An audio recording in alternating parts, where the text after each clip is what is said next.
এর সঙ্গে একটা সহজ পদ্ধতিতে কাবলি ছোলার ঘুগনি শেয়ার করছি। আগে আমি কাবলি ছোলা আর আলু সেদ্ধ করে নিয়েছি, এখানে পেঁয়াজ চপ করে কেটে নিয়েছি, আর এখানে রসুন আদা পেস্ট করে নিয়েছি। সাদা তেলে ভালো করে পানিরগুলোকে ভেজে নিয়েছি। আবারও কড়াতে তেল দিয়ে পেঁয়াজ চপ করা পেঁয়াজ আর রসুন আর আদার পেস্টটা দিয়ে ভালো করে নাড়িয়ে চাড়িয়ে ভেজে নিয়েছি। তারপর টমেটোগুলোকে দিয়ে ভালো করে কষিয়ে নিয়ে সেদ্ধ করা ছোলা আর আলুটা দিয়ে দিয়েছি।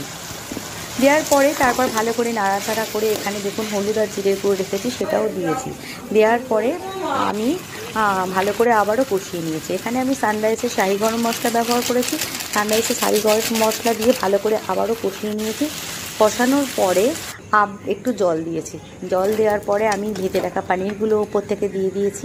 একটু ঢাকনা দিয়েছি, নুন মিষ্টি দিয়ে দিয়েছি আপনারা যদি খেতে চান, আর উপর থেকে কাঁচা লঙ্কা ছড়িয়ে দিয়েছি, দিয়ে চাপা দিয়ে দিয়েছি। ফুটে উঠলে আমি একটু কাসুরি মেথি দিয়ে দিয়েছি, আপনারা চাইলে বাটারও দিতে পারেন। তো এইভাবে আপনারা কাবলি ছোলার ঘুগনি করে দেখবেন, আশা করি আপনাদের ভালো লাগবে। রেসিপিটা যদি ভালো লাগে তাহলে একটা শেয়ার করে দেবেন।